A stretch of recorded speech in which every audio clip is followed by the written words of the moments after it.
Welcome to Going Green. I'm Rebecca Ward with your weekly look at what's new in environmental technology, business, and everyday green items we can use. Our first stop on this environmental road trip is a road trip for the environment.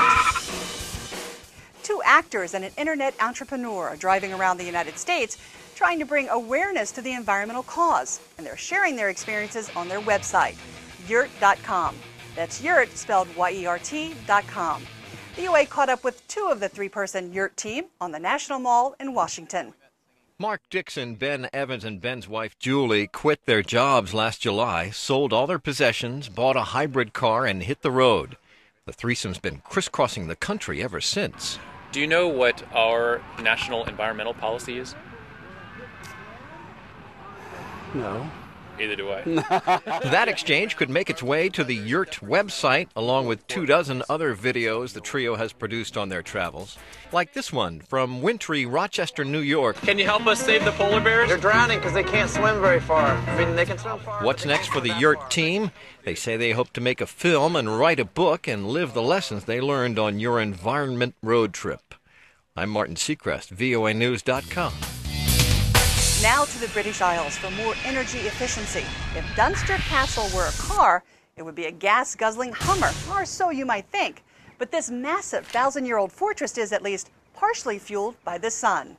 We've done some solar panels before, but not on a building of this significance. And the fact that we can do it here has no impact at all on the historic building. That's a really important thing to have done. In Saxon times, this huge fortress kept Celtic and Viking warriors at bay. Now, with 24 solar panels on the roof, Dunster Castle is fighting global warming. The solar panels produce 5,500 kilowatt hours a year, providing some of the electricity to the historic estate. Solar panels are a pretty expensive addition to your home, but if you want to save cost and energy, this may be the solution.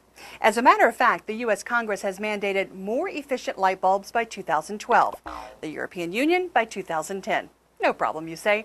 Just buy these squiggly-looking compact fluorescent bulbs, which are even more efficient. So far, though, they account for only 20% of light bulb sales in the United States. And there is a downside. Fluorescent bulbs are more expensive and awkwardly larger than an incandescent light bulb. They also contain mercury. So if you break one, take extreme care in cleaning it up. And if you're really interested in keeping the planet clean, make sure you take used fluorescent bulbs to a recycler. The mercury isn't good for the atmosphere either. And that brings us to our Going Green mantra: reduce, reuse, and recycle. And not just these light bulbs. Thanks for joining us on Going Green. I'm Rebecca Ward for voanews.com.